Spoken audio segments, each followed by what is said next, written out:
Bula, and welcome to the Lens at 177. Today is an historic day for Fiji.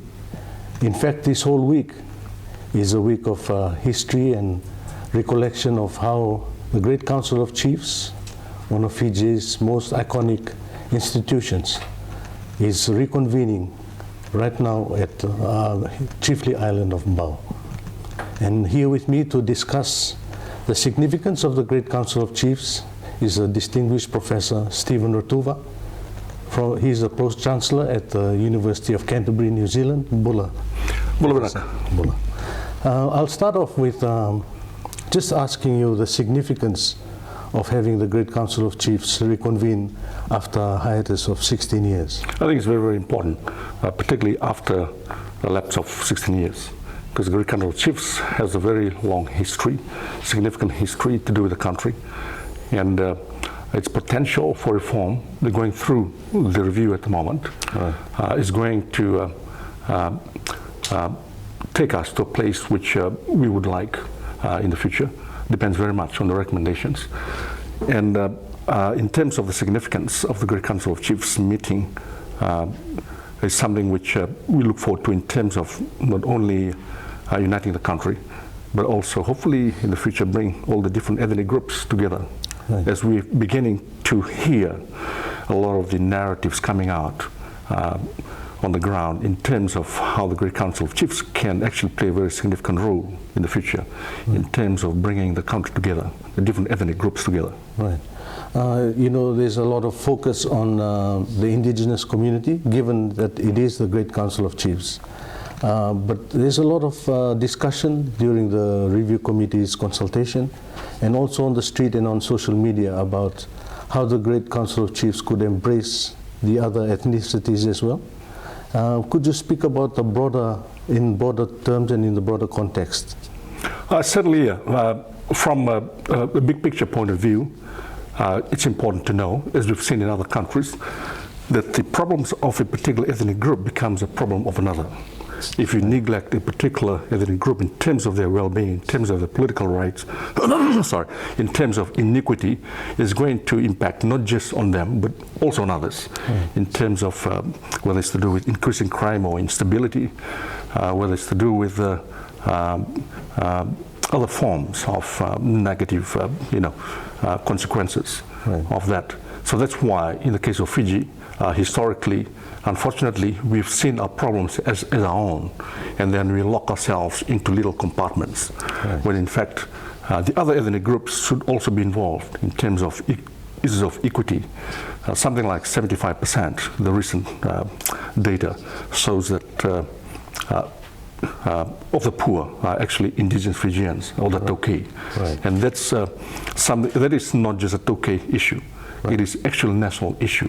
Other ethnic groups would be part of that, because the consequences of 75% of poverty in terms of the social issues to do with crime, and what we're seeing here as you walk, the little boys on the street, and the insecurity that people face, and all those things. This all emanate from the resource distribution and the opportunity distribution, and the fact that the problems of the Tokay becomes the national problem. So that's one of the reasons why it's important that with the Great Council of Chiefs now sitting, that we should see things in terms of, if you like, constellation.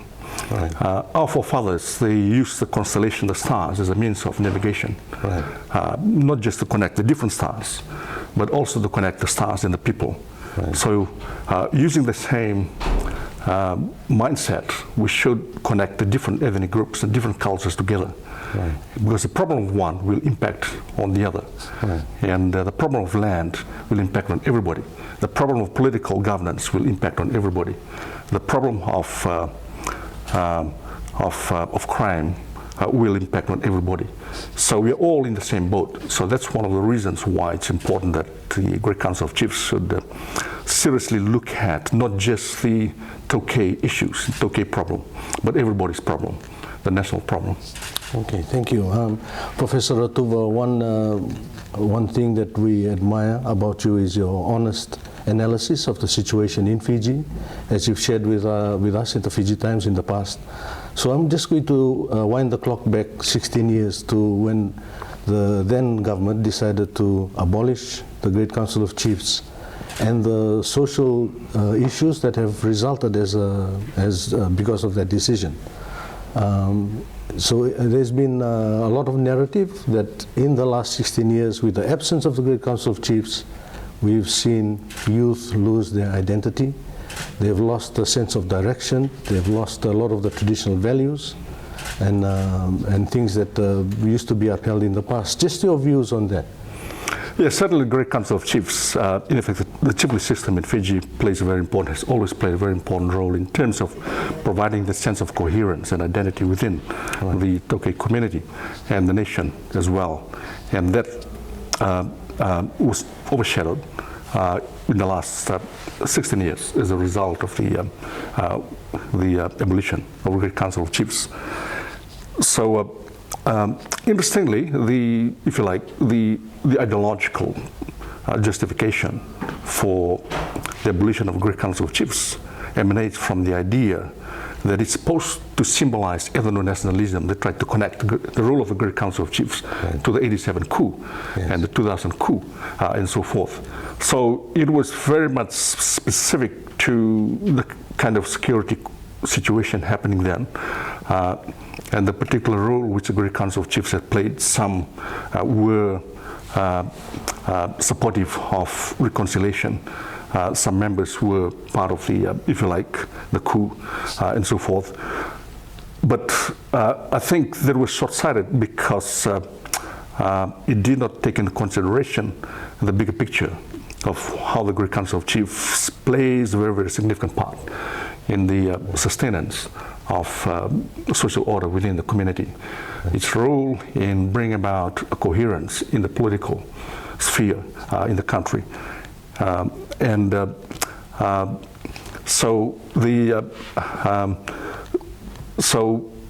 So now, with the Great Council of Chiefs being revived again, it's important that it should be connected once more to the bigger issue of stability, of peace building, of development, of coherence within the Fijian community in a broader sense. And of course, the issue of security is still there. And I think it's very important that it should be addressed as well, because the other ethnic groups, particularly those who became victims of the '87 coup and 2000 coup and so forth, those are some of the historical moments which have to be addressed. And I think the reconciliation church service, which happened 2 weeks ago, was significant in that regard, in terms of connecting sentimentally and also culturally, historically, with what happened and how we can move forward from there. I think the process, so it's a multi-layered process that we need to address, and not just reconciliation. We have to make sure that Great Council of Chiefs connect with them. A lot of them were members were there as well. And so it's like I said, in terms of constellation, how do we connect all this reconciliation, the Great Council of Chiefs, to become more inclusive? And the government itself, the Ministry of Fijian Affairs, the educational institutions, the public, and how they all connected as a way of transforming the Fijian political and social landscape to move ahead. Because we've lost a lot in the last 16 years in terms of the voices of the people. And I think that constellation of voices should be the way forward in terms of how the government should run the country in the future. Thank you. Thank you, Professor Ratuva. We'll take a short break and we'll be right back.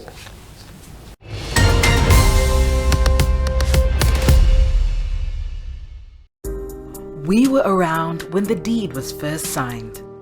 We were around when the first car engine roared. We were around when the very first was crowned. Through devastations, jubilant celebrations, and the milestones. We will continue to be around to bring you all the stories first.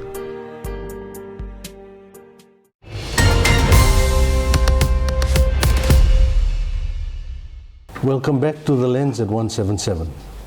Here we are with distinguished Professor Steve Ratuva, the Pro-Vice Chancellor at the University of Canterbury, and we are discussing the Great Council of Chiefs and its significance in Fijian society. Professor Ratuva, I will now move on to a bit of a sensitive subject. There's been repeated calls for inclusivity and inclusion of other ethnic groups into the Great Council of Chiefs, to have a say in the discussions or to have a seat at the table, so to speak. Just your views on that. Yeah, interestingly, the review is going on, and the very capable individuals who were there. I know all of them actually, so very professional, and also very deep thinkers in terms of the reform process they're going through at the moment. And a lot of voices, of course, coming through. Some are saying that only the chiefs should be members of the Great Council of Chiefs. And there's also a growing narrative around inclusion of other ethnic groups. Now we can look at the situation in a very, very creative, innovative, smart way, because the word inclusion can be defined in different contexts, in different ways. Not so much inclusion to sit around the table, but inclusion in different ways. So you can have different layers, for instance, of how the Great Council of Chiefs operate. And some of those layers can include a lot of other players as well. Yes. At the moment, there's just a group who's sitting there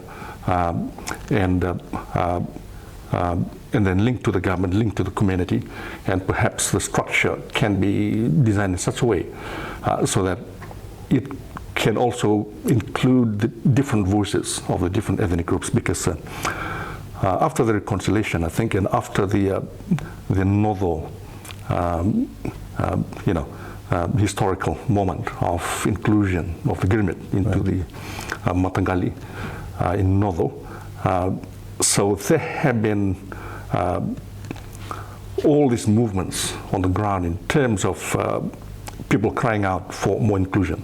Right. And there's a great opportunity for that, for the Great Council of Chiefs reform to go through that as well. And the nature of the inclusion will depend very much on perhaps a new structure which they will come up with. Yes. And the number of principles, of course, which are important nowadays: inclusion, diversity, equity, and certainly a lot of the tokeis are not only, so it's not only just just other ethnic groups. In fact, within the Tokay community itself, right, there's some Tokay groups which feel marginalized from the power structure. Right. Yeah. So sorry to interrupt you, but should there be, say, an Indian seat in the Great Council of Chiefs, or a Tumen seat, a Chinese seat?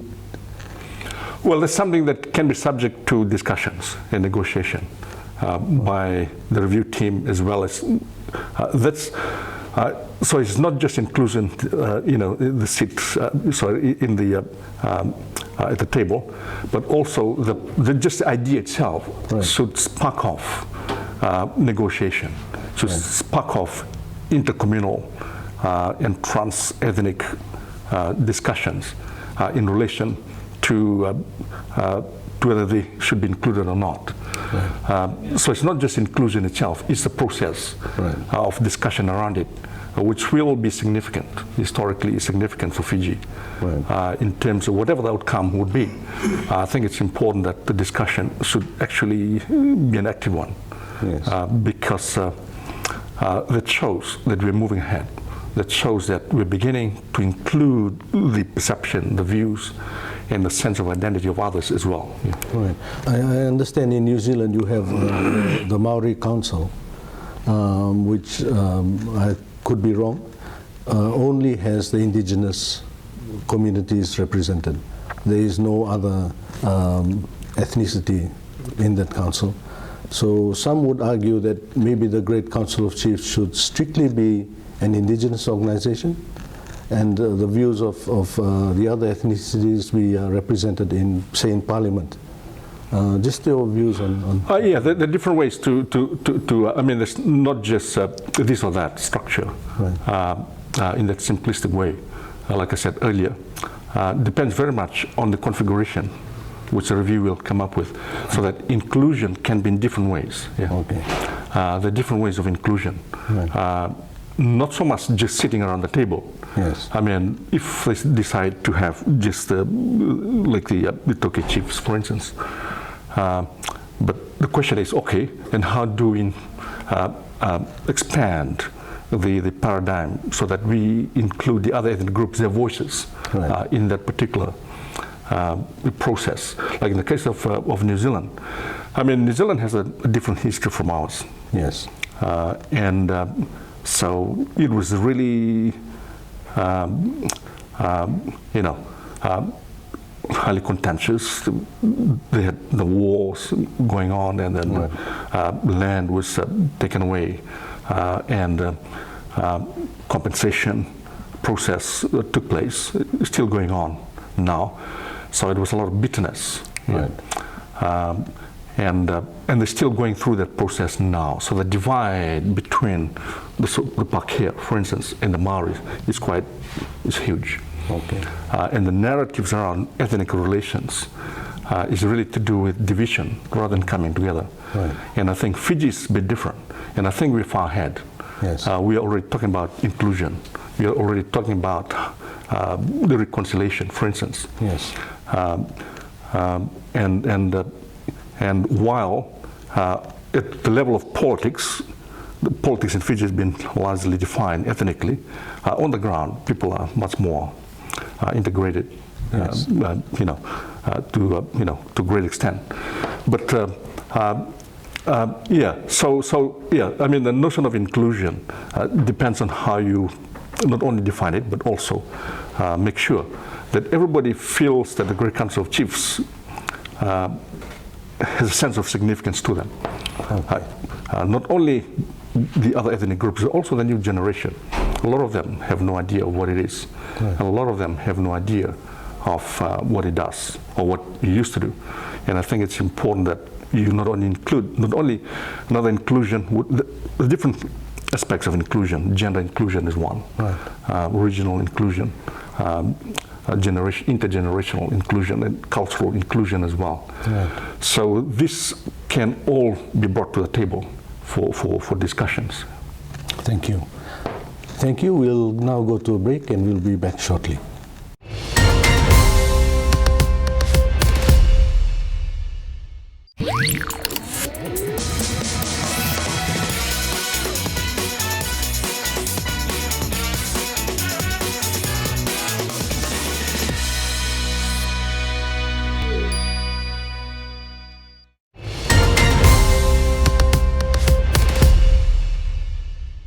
Welcome back to The Lens at 177. Here with me is distinguished Professor Steve Ratuva, the Pro-Vice Chancellor of the University of Canterbury, and we continue our discussion on the significance of the Great Council of Chiefs.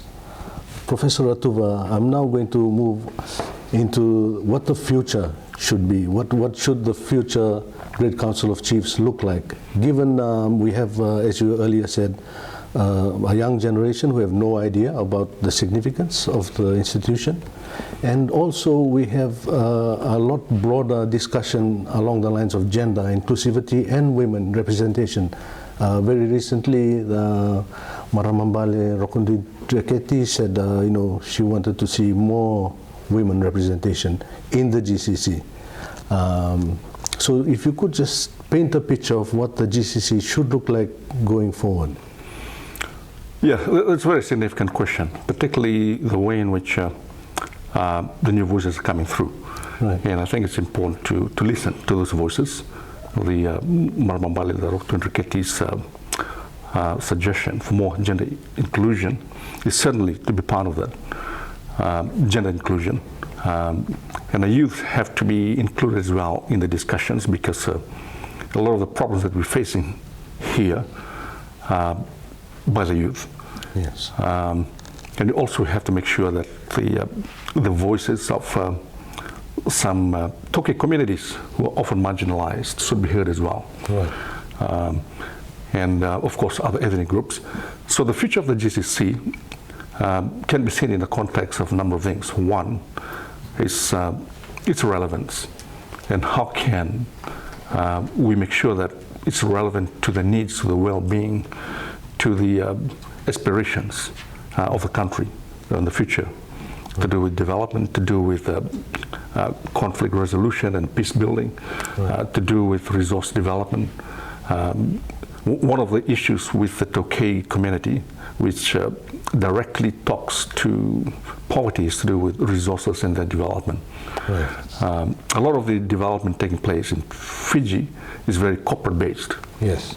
And so you have a big divide between the haves and have-nots, getting bigger and bigger all the time. So there's a lot of focus on tourism, on the big corporate thinking, and then what we saw outside in the streets of Suva, yes. The young boys without any opportunities, is a result of the neglect over the years. And the rural areas as well have been neglected in terms of development. So, so the sense of neglect, the crying out for an answer, for a solution. Right. And perhaps the Great Council of Chiefs can then begin to relook at some of those issues, because it involves the Tokay community in a significant way. Right. So yes, the sense of relevance, particularly for those particular issues which are ongoing, is very, very significant here. Right. And also, the second issue is to do with sustainability. How do you make sure that it's sustainable? Sustainability in many ways can be defined in different ways, one of which is to make sure that it is able to survive through time, yeah. Okay. Whatever the challenges are. And of course, over the years, since 1876, when it was first set up, it has survived, but in different ways. But there's been very little evolution within it. People were beginning to question, what's the relevance of the Great Council of Chiefs? Right. Yeah. It's been able to survive, but what is it to us? So that's why it's important to connect the sustainability and the relevance bit.